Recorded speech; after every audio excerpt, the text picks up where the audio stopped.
Shell, come on, let's do this. I'm coming. What are you wearing? What? We're talking about the Renaissance. No. We're talking about the Renaissance, like the Beyonce album. No, we're talking about the Renaissance. There, you look so much better.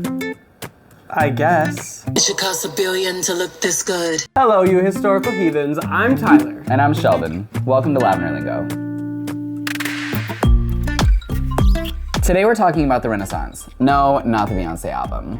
We mean Renaissance as in the French term for rebirth, or the great revival of intellectual thought in Europe. But make it gay. Because have you ever taken the time to think why the Renaissance is so unequivocally gay? The modes of thought, the social leaders, and especially their art. Which is why today we're gonna do our best to paint our versions of some Renaissance favorites. Oh. Okay, let's do this. The Renaissance is the French term for rebirth. The term is used to describe a great revival in the ideas of classical antiquity, bringing the darkness of the Middle Ages to a close and sparking the transition to modernity. This was a highly influential period in art, architecture, politics, and science, where they rediscovered Greek philosophy, discovered perspective in oil painting, and also rediscovered concrete. It began in the 14th century and reached its peak over the 15th and 16th centuries. Okay, Jesus Christ. Like fucking glued in there, Jesus. Beginning in the city of Florence in modern-day Italy, it spread throughout Europe and then over the ocean to the Americas, Africa, and Asia through European colonialism. How do I even paint this? Because I don't know how to paint. Me either. By the way, we're not actual artists, so don't judge us for this. No, that's a lie. Tyler is an actual artist. No, don't say that right now on this camera. I'm not an actual artist. Don't say that on this camera. Tyler's a very good artist. But don't let him undersell himself. Okay, no, I may be... He's not a painter by any means. No, I've painted a couple times in my life, but here's the thing, folks, that we are giving ourselves only while doing this video, and we have a bunch of other stuff to talk about. So the whole point is, do not expect masterpieces, okay, folks? I literally don't know where to start. I said that as a joke earlier, but now it's real. Let's discuss sexual liberation in the Renaissance and how ancient tradition influenced thought. As classical texts spread, so did the thoughts that ancient Greek philosophers such as Plato held on same-sex relationships. This school of thought, called Neoplatonism, gave Florentine men a framework for justification for their homosexual proclivities. And boy, did they have some stuff to justify. I don't know how to do this! I'm not good. If it turns out so shitty, we're not gonna show it to you. I'll show you mine. I never claimed to be an artist. I feel like this is such a high quality acrylic paint, and this is like Walmart Craftsmart acrylic paint. Sex between men became so prevalent during this time period that authorities literally set up a task force to stop them from doing so. They branded this operation as Office of the Night, where nearly 15,000 Florentine men were arrested for sodomy during this time. There's evidence that supports that nearly 2/3 of these Florentine men were arrested for sodomy by the age of 40. 2/3. And one of these men just happened to be Leonardo da Vinci himself. And sure, this probably and could have been a witch hunt in some cases, but let's not get into that whole they're just roommates thing that historians like to do. I almost just stuck my paintbrush in my coffee. Okay. Oh, shit. In general, attitudes towards LGBT and gay relationships were not positive. The church denounced homosexuality, but given the widespread nature of the homosexual activity that was already going on in Renaissance Florence, they kind of agreed to it or just kind of pushed it under the rug as long as it followed the original power dynamics. This meant the most common practice of homosexuality was pedestry, which is where somebody like a mentor and an apprentice would go and have a relationship together, not only philosophically and socially, but also physically. I really considered not putting that part in there, but then I was like, you know what? It is actually a part of history, and we tie the word peda to but pedestry wasn't actually with children, it was with young men. I just ruined it. It was that fast. Folks, this isn't easy, painting and also talking about history, but We're here putting in the work for you. Professionals. We're here putting in the work for you.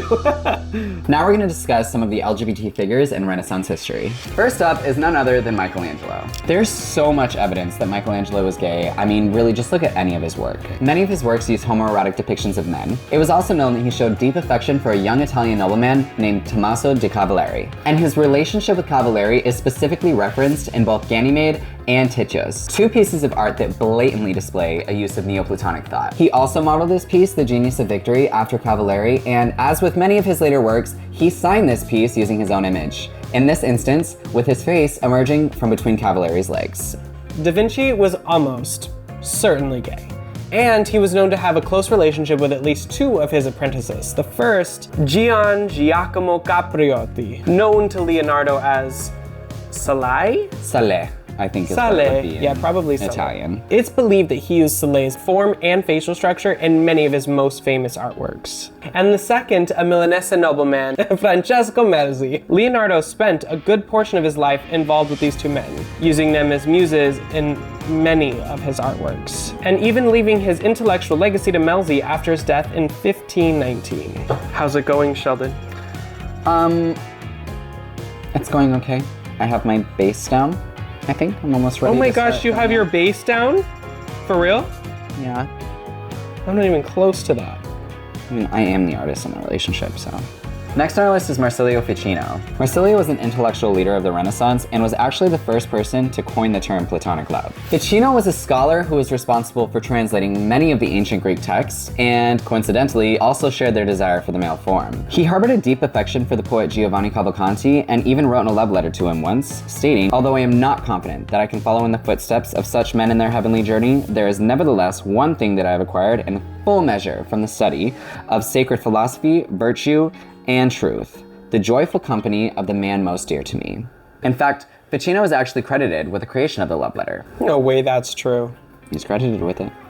Some honorable mentions that could be on this list include Caravaggio, Pope Julius II, Arcangelo Corelli, King James VI, or Princess Christina of Sweden. all of which we may do later videos about, so make sure you stay tuned and keep watching and subscribe if you want to see those. As we previously stated, with the rediscovery of ancient texts and artworks came the period we now think of as the Renaissance. Plentiful in this rediscovered artwork were pieces dedicated to the nude male form, something that the ancient Greeks and Romans regarded as one of the highest forms of beauty. Famous Renaissance artists, like the ones we've mentioned already, Leonardo da Vinci and Michelangelo, became enamored by the shamelessly nude male bodies from the beautiful bronze and marble statues that were being dug up at the time.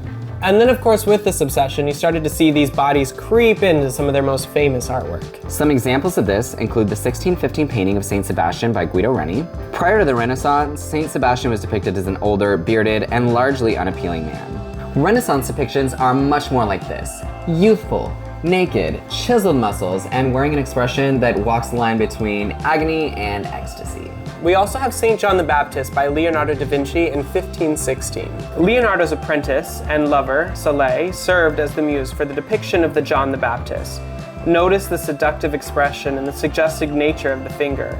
The hand delicately grazing his chest. Again, this figure is nude. Another great example of homoeroticism in Renaissance art is the creation of Adam, which was painted by Michelangelo in 1512. Michelangelo is arguably the father of homoerotic art, and his masterpiece, The Creation of Adam, is no exception. Notice the chiseled muscles, a young Adam lounging seductively and reaching earnestly towards an older man. Also, notice the intense eye contact between the two. The entire piece is an innuendo for pedestry. Both the last one that Sheldon just mentioned, and of course this next one we're about to mention, which is The Last Judgment in 1516, we got to see these in the Sistine Chapel. We took video footage, but I've seen the Da Vinci Code and I'm not about to mess with the Vatican like that. Anyway, back to it. 1512, The Last Judgment. The Last Judgment is full of sculpted muscles, the nude male form, and even blatantly displays several men intimately engaged in a kiss. Dubbed the Nudi, meaning nude in Italian, by Michelangelo, there are 20 nude male forms in total. These Nudi were so controversial that only a generation later, by papal decree, did they demand that loincloths be painted over all of the nude male forms. There are countless other examples of homoeroticism in Renaissance art, so if you're as interested in this as we are, make sure you hit subscribe and keep an eye out for some of our future videos. Like in our next video when we go to Florence and we see the Uffizi Museum, which houses some of the most famous Renaissance works. How do you feel like your painting is going? honestly, not that great. I feel like mine's really good. Maybe I am the artist in the relationship. Are you guys ready for this? Because I don't think you are. Is that Beyonce? Is that me? Why am I the Mona Lisa? As we've said many times in this video, the Renaissance was a time of great growth and revival for humanity, and of course was unequivocally gay. It was a time that was ultimately led and fueled by LGBT figures whose perspectives on art, science, and philosophy are still regarded as the highest echelons of human creation. Next week on Lavender Lingo, we are returning back to Italy as we get to discover the birthplace of the Renaissance itself, Firenze. Join us as we travel from Rome to Tuscany to explore Florence and all of its wonder. Until next time, stay beautiful. It didn't turn out too bad, but you can sell it's Beyonce, but it's not there yet, okay? It's pretty good. I need at least another 4 hours. It's pretty good. 3 hours, maybe.